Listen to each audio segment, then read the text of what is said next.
With the WINN FM News, I am Kevin Brown. And I am Yolana Weeks. Our top stories: illegal dumping, a persistent concern in St. Kitts, threatening health and environment. Tucker Clark Primary holds a symposium for 2025 graduating class and parents. Mr. Hans Richards shares that St. Kitts Nevis youth are finding a better path forward through stronger family support and community initiatives. New Bassier High School project kicks off, promising economic boost and educational transformation.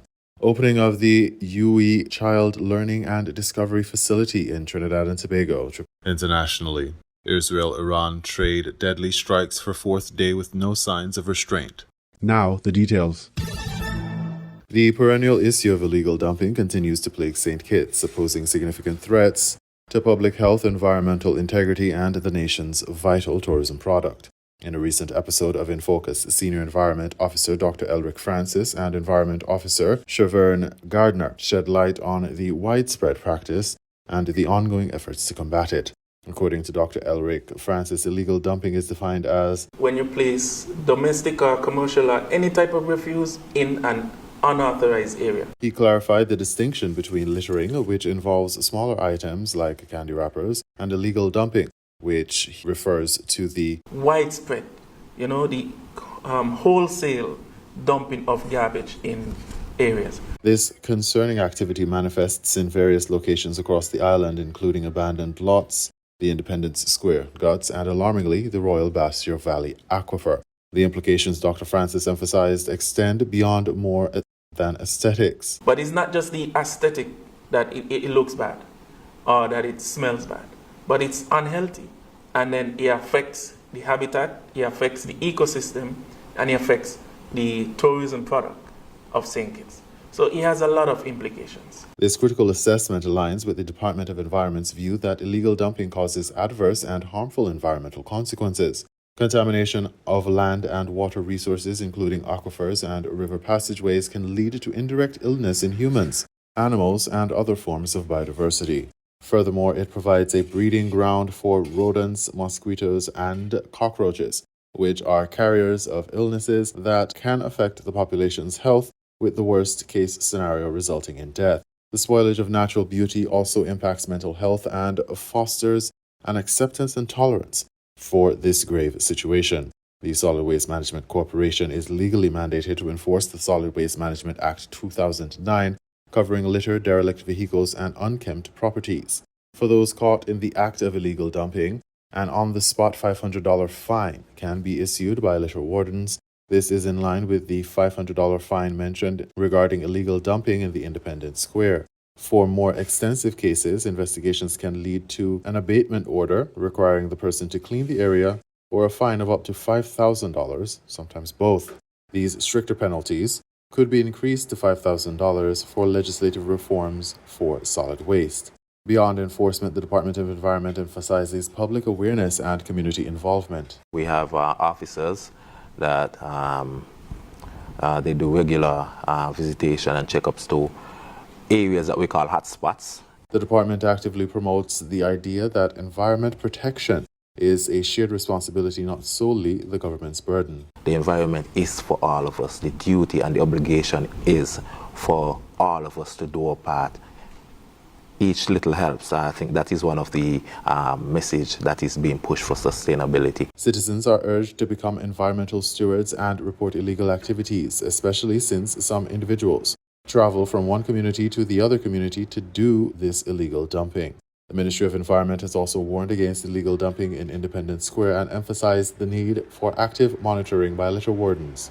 The Community Beautification and Safety Bill 2024 aims to address chronic environmental hazards and enhance public health. The push for sustainability necessitates a consistent reminder and consistent reinforcement to eradicate this repugnant practice from society.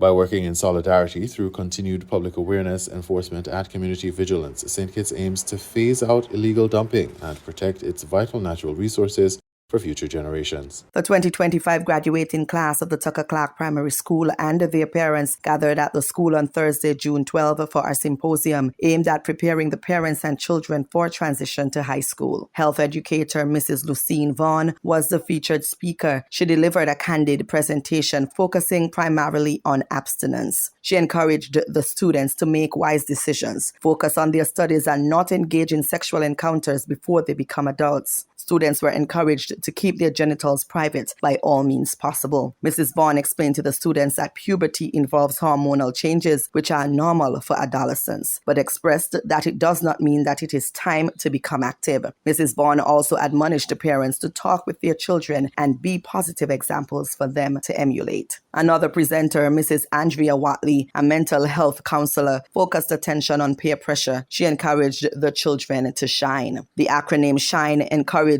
the students to S, stand up, H, help out, I, include, N, never give in, and E, express yourself. For the parents, they too were encouraged to stand up for their children and utilize the appropriate avenues to help their children deal with peer pressure or any form of bullying. Past students of the Tucker Clark Primary School, siblings Tamar and Tamaya Lopez, gave the students a synopsis of their transition to secondary school, including some of the changes and adjustments that they were forced to make. Likewise, teachers of the Washington Archibald High School who were present at the symposium. Some of the key takeaways from their presentations were: students will be exposed to many more subjects and homework. Students should prioritize and use time wisely to prevent any assignment backlog. Students will move about for classes. Students should keep their belongings with them at all times. Students will be part of a larger environment with many more students and teachers, and students will have different teachers per subject areas. The Grade 6 symposium was held under the theme Resilience, Movement, and Pride Giving, the next chapter of our lives. Graduation day for the students was scheduled for June 9, 2025. Mr. Hans Richards, Research and Data Analysis Officer at the Citizen Security Secretariat, St. Kitts and Nevis, made a presentation to the congregation and online audience of the Antioch Baptist Church on Father's Day, June 15, 2025.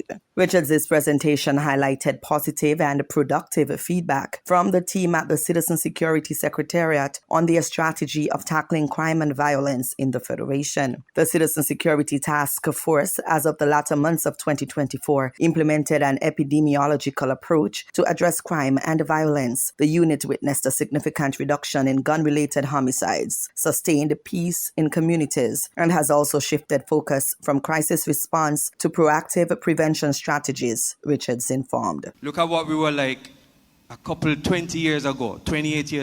Look at how the murder rate increased.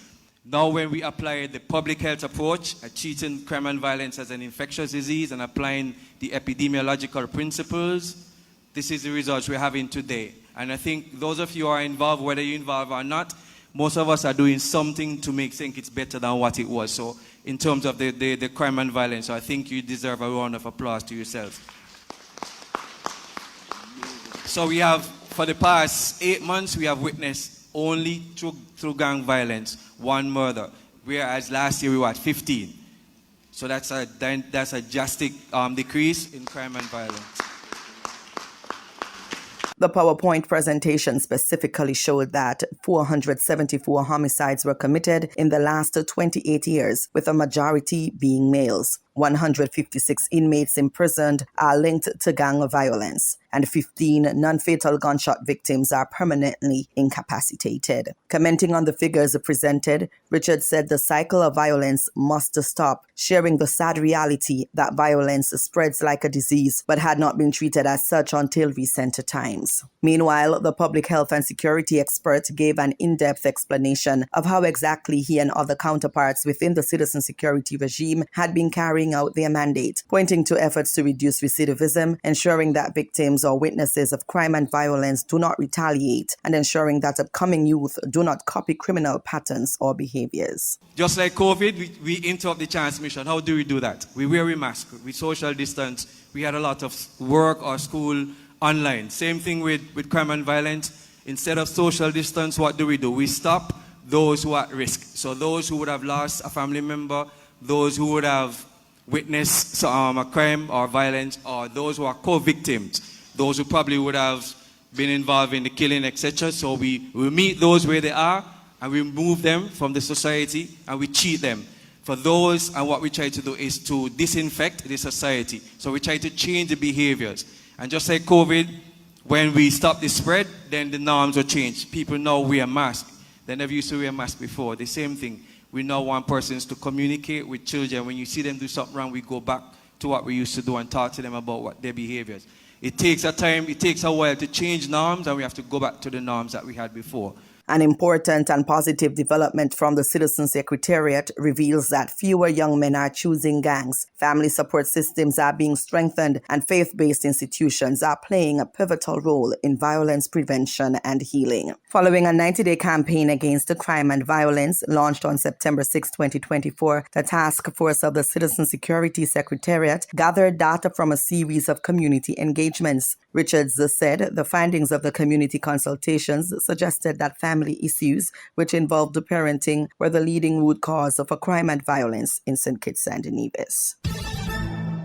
The long-awaited construction of the new Bastia High School officially commenced on Friday, June 13th, 2025, with the large-scale excavation work now underway at the site. This project marks a significant step in transforming the nation's education infrastructure and is expected to provide substantial economic benefit through job creation and business stimulation. Minister of Education, the Honorable Dr. Jeffrey Hanley, visited the construction site accompanied by Project Manager Vivek Khan of Imagine Developments and other key technical personnel. Dr. Hanley, an alumnus of Bastia High School, emphasized the historic and personal significance of the undertaking. It is indeed a privilege for me to be here on site at the historic Bastia High School, where we have the project manager, Mr. Khan, from Barbados, here in St. Kitts, alongside with other technical persons from the Federation, as we get the ground started for the commencement of the Bastia High School. This, of course, has been a talking point for over 10 years, where two generations of students would have been deprived of the opportunity of spending time in a school environment in terms of a one space. And on my election to government in 2022, I made it a priority that I will ensure that the government of St. Kitts and Nevis deliver the Bastia High School. And for the past 2 years, extensive work would have been going on involving our local architects and other engineers and experts. And it is even more heartwarming to know that the contractor is a Kittitian. And this, of course, will generate quite a lot of revenue and also boost the economy, as many persons will be employed here at the Bastia High School, which is expected to be an 18-month initiative. Project Manager Khan echoed the sentiment of this pivotal moment, highlighting the immediate work being done on the site. It's a pleasure to be here today in St. Kitts and to be able to start this amazing project for the country and for the people. We know how incredibly important this is to everybody, and we're deeply grateful to be here. Right now, if you look around, you'll see that we are starting with our excavation works, stripping all the topsoil and getting rid of all the old vegetation and fill, and preparing to excavate another 3 feet down for our foundation and structure work. So we look forward to making the progress and really delivering an exceptional product. Thank you. The new state-of-the-art school is designed to meet 21st century education needs, incorporating advanced features such as driving simulation lab, over double the classrooms initially proposed, and a modern auditorium capable of seating 1,200 people. Sustainability is a core aspect of its design, with plans for its own solar plant and water catchments, making it a climate-smart education facility. The project is projected to be completed within 18 months. In regional news, in the headlines, Youth and women in agriculture get a seat at the table for the second Special Council of Ministers meeting for agriculture. OECS announces Colors Day to celebrate its 44th anniversary. And the OECS and Conservation International forged strategic partnership to bolster climate resilience and ocean conservation. Here are the stories for this week. In a historical moment for the OECS, youth and women in agriculture not only participated but actively influenced key policy decisions in the second special meeting of the OECS Council of Ministers for Agriculture. The meeting was held at the Inter-American Institute for Cooperation on Agriculture headquarters in San Jose, Costa Rica.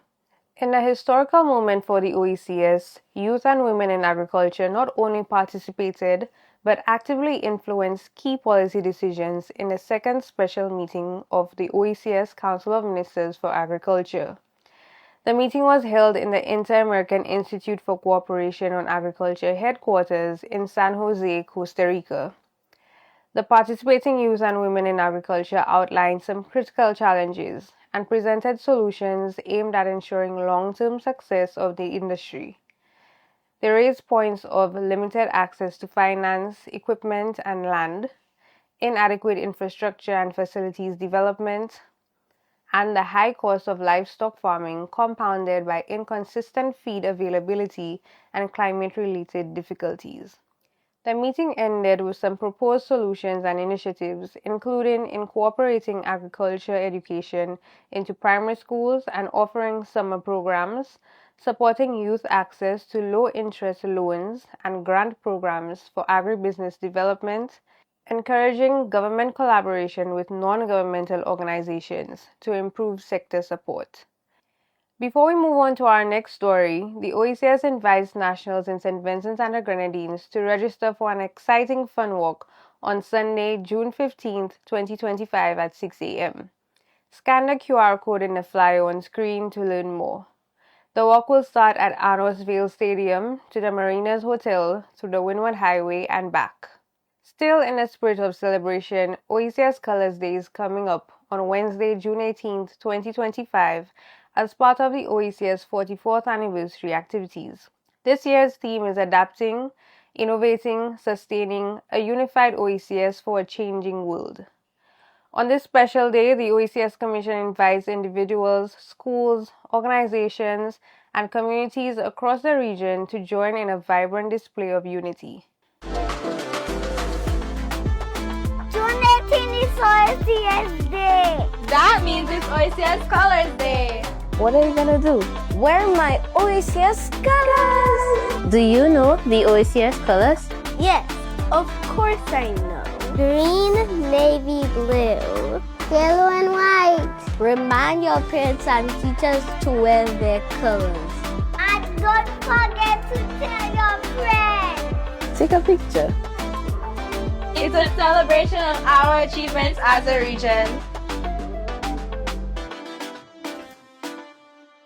And in our final story for this episode, the OECS and Conservation International have signed a Memorandum of Understanding to formalize a strategic partnership aimed at advancing conservation, sustainable development, and climate resilience across the Eastern Caribbean.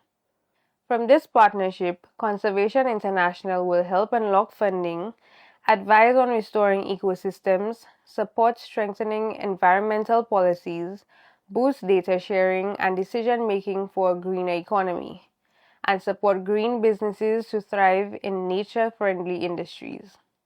Meanwhile, the OECS will offer policy insights for the Lesser Antilles Landscape Program, connect key players, champion nature-based solutions, and mobilize financial and political backing to scale up successful initiatives. Both organizations will also share knowledge on conservation funding, green economic shifts, and climate resilience strategies. Opening of the UE Child Learning and Discovery Facility in Trinidad and Tobago, Triple T Live Online reports. The University of the West Indies St. Augustine campus has officially launched a revitalized space dedicated to supporting staff and advancing child development. The former Evening University building has been rededicated as the UE Child Learning and Discovery Facility, housing both an after-school program and a preschool. Campus Principal Professor Rosemary Bell Antwine explained that the initiative represents a concrete step toward work-life balance. This idea didn't really come from me. It came from you guys. It came from the staff, and staff was talking about some of the problems that they had. You know, you go and get your children at school, it takes you forever to get them, and then you have to stick them in part of the office trying to do work and a whole host of things. The children can't do anything productive. This is what we were hearing. So right away, we said, let us try to do something about it.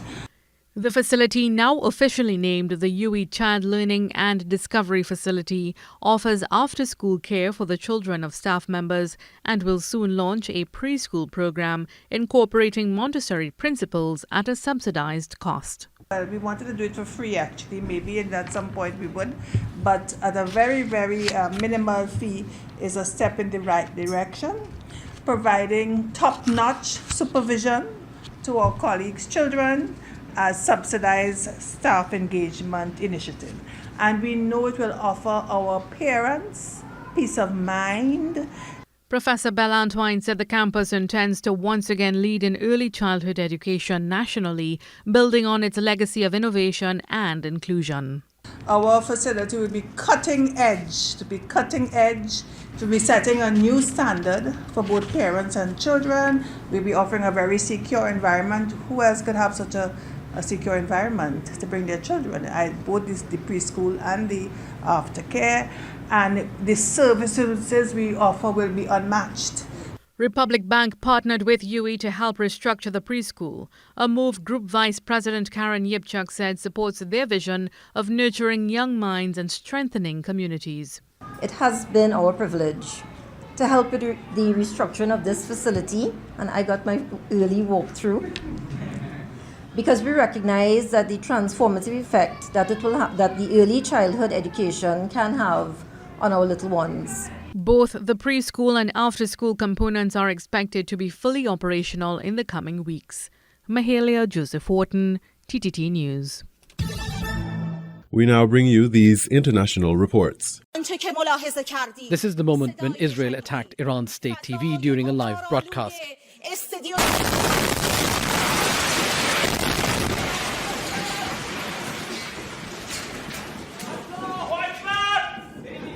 The state TV compound was in the area where Israel issued an evacuation threat, which is home to embassies, UN agencies and diplomatic staff. It comes as more strikes have hit western and eastern parts of Tehran. The entire country has been under attack. In the northwest, an Israeli strike hit a hospital. The wards were damaged and patients were injured. Iran's foreign ministry is calling it a war crime. In the early hours of Monday, Israel fired more missiles. Air defense systems in Tehran were activated. Israeli attacks have killed at least 228 Iranians and injured more than 1,200 others. Iran says Israel is killing civilians, including 70 women and children. The entire country is under attack. Israel's Air Force has claimed to have struck Mashhad airport, about 2,300 kilometers from Israel, making it the longest reach of Israeli attacks since Friday. Israeli strikes have targeted Iranian nuclear and missile facilities and assassinated military commanders and scientists. In the last 24 hours, Islamic Revolutionary Guard Corps intelligence chief Mohammad Kazemi and his deputy Hassan Muhaqqiq were killed. President Masoud Pezeshkian has warned Tehran's response will be more decisive and severe if Israel's hostile actions continue. They have already passed all the red lines, and when they pass these red lines, Iran needs to take serious actions against that.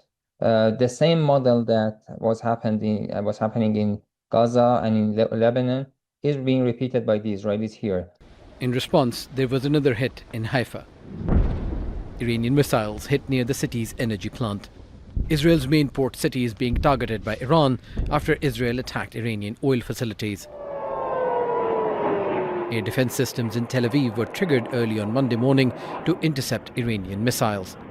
Air raid sirens were activated in cities across Israel, and people were told to take shelter.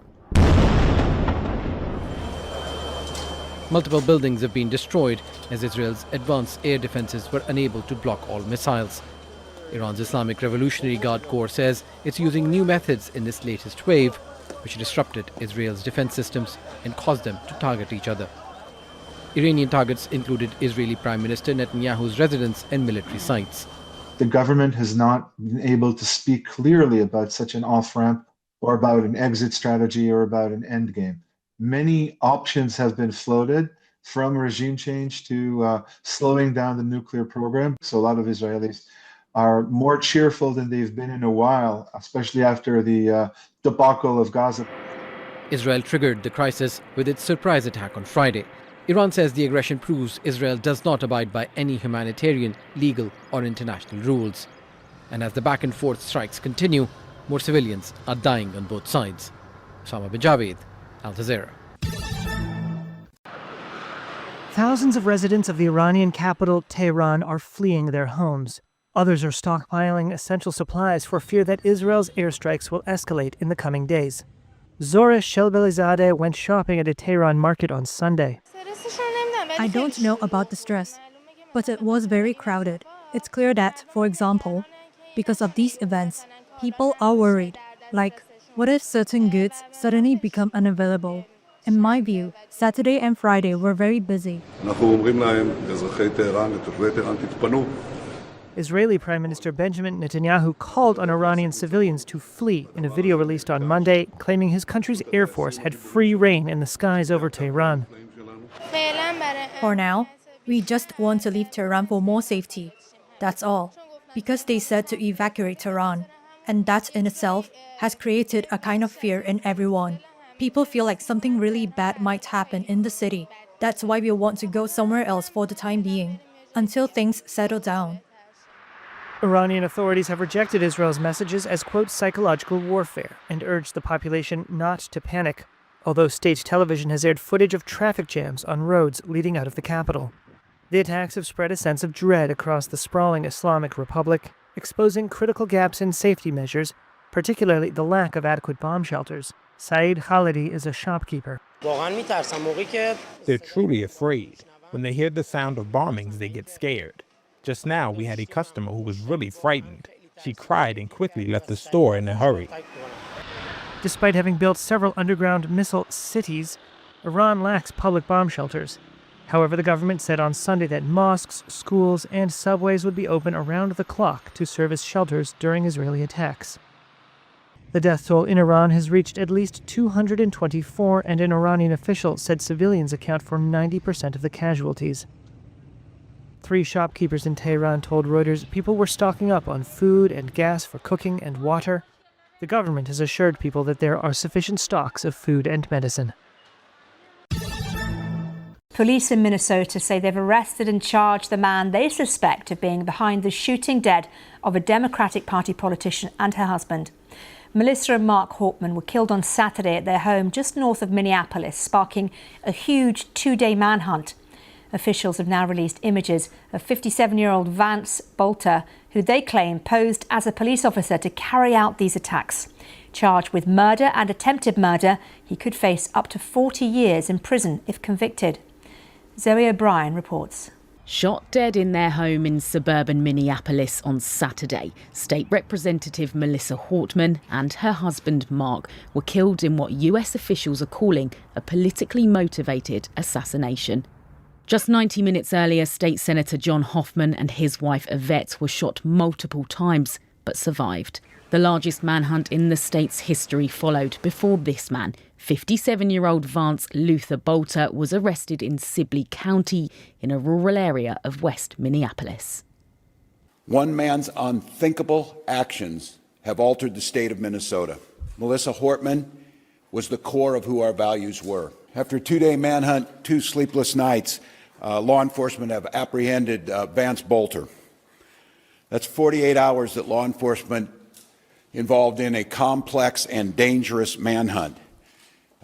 Spent Father's Day away from their families. It's claimed that a list of up to 70 names believed to be potential targets were found in the suspect's car. Many are said to be Democratic representatives. Police also said Bolter was dressed as a law enforcement officer when he is alleged to have carried out the killings and was wearing latex mask.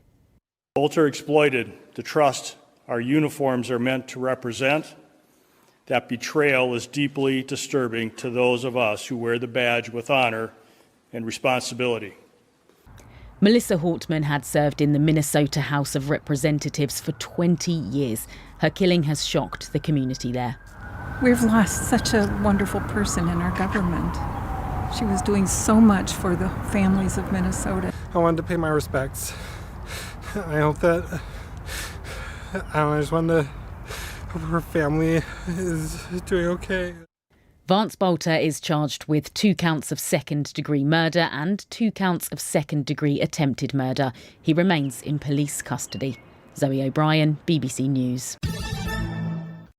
Eli Lilly said Monday it will ship the 2 highest doses of its popular weight loss drug Zepbound to cash-paying customers on its website starting early August. That will make doses up to 15 milligrams available in single-dose vials online for $499 per month or less, regardless of insurance status. Lilly and rival Novo Nordisk started offering vials at discounted prices on their respective websites to expand access and stave off competition from compounded versions or cheaper copies of their weight loss drugs. The Lilly Direct website was launched last year to help patients directly order some drugs. In February, it reduced the price of Zepbound vials and expanded the range of doses for patients who choose to pay cash through the website. In May, CVS Health said it had decided to drop Zepbound from some lists of medicines it covers for reimbursement from July 1st, but would keep reimbursing for Novo Nordisk's Wegovy after negotiating a more favorable price from the Danish drug maker. Both Lilly and Novo have been competing in the potential $150 billion obesity drug market. But recent prescription data shared by analysts indicates Lilly has taken the lead, overtaking Novo despite its initial first-mover advantage.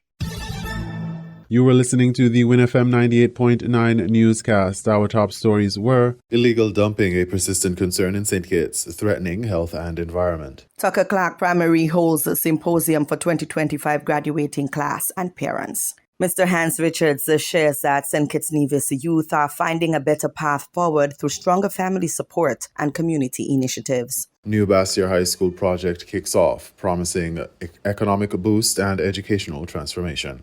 Opening of the UE Child Learning and Discovery Facility in Trinidad and Tobago.